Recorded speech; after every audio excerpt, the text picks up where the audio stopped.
This drone costs $3,000, and a lot of people will get a drone like this and then shoot lazy footage with it.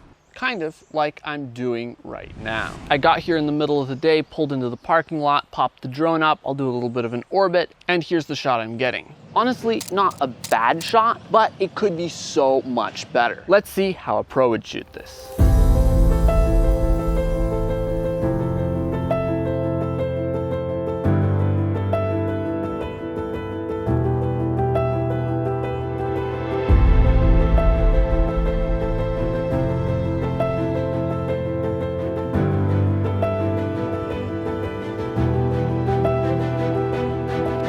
Let's get some pro drone shots.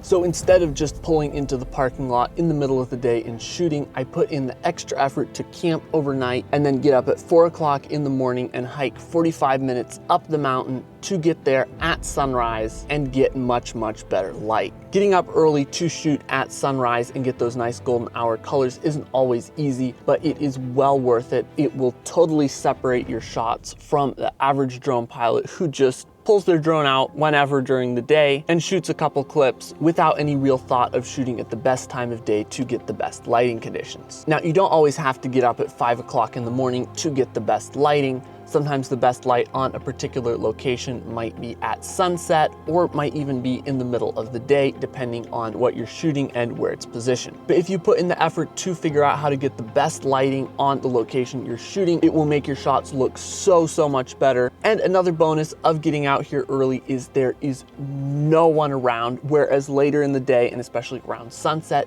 there can be a lot of people up here. And putting in the extra effort to hike up here was also worth it because it allowed me to add myself as a subject into the shot, so it wasn't just a boring shot of a location, but I could get much more interesting and dynamic shots with me in the shot. And since I was actually here on top of the rocks at the location, I was able to get directly behind the drone and fly it in some tight spaces that I just wouldn't have been able to from half a mile away down in the parking lot. And I was also able to fly it on the other side of the rocks from the parking lot and get some really unique angles that, again, you just can't get if you're just flying from the most easily accessible place. So yeah, get up early and let's move on to our next location. By the way, if you want to learn more about how to get pro cinematic drone shots like these, I have a completely free 45-minute drone filmmaking training where I share my top 10 secrets to getting cinematic drone shots with any drone, covering everything from the best settings to use to how to get smooth dynamic movements to how to edit and color grade your shots and more. And link to that is down in the description. Again, it's completely free. On to our next location.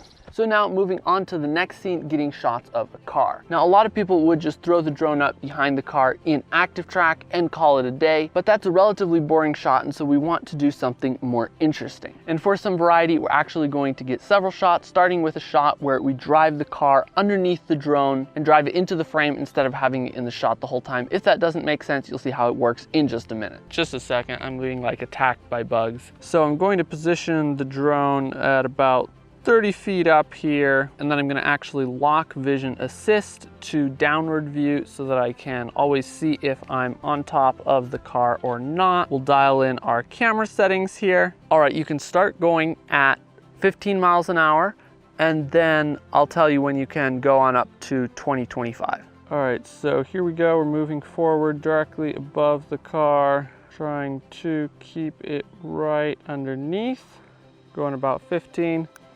All right, and you can accelerate.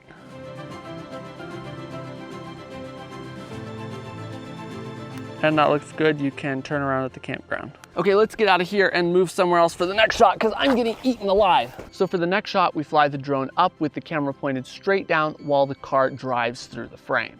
All right, I think we are clear to go. I've got the drone in position. All right, so we're gonna monitor when the car is about to come into the shot, which is right about now. I can see they're getting close to the point. So we are just going to push up on our left stick to ascend, and there we go. We've got the car driving through the frame. And so now while we're at it, I'm actually going to switch into 2.5 times camera. We're going to brighten our exposure up a little bit, and I'm going to pop the drone over to the side to get a nice sideways tracking shot, which can make the whole thing a lot more interesting. Oh no. I just lost connection to the drone. I hope I didn't crash it. Okay, we've got the drone returning to home here. So there are all three of our pro car shots. Here's what the lazy version with active track looks like, and here's the pro sequence with all three shots.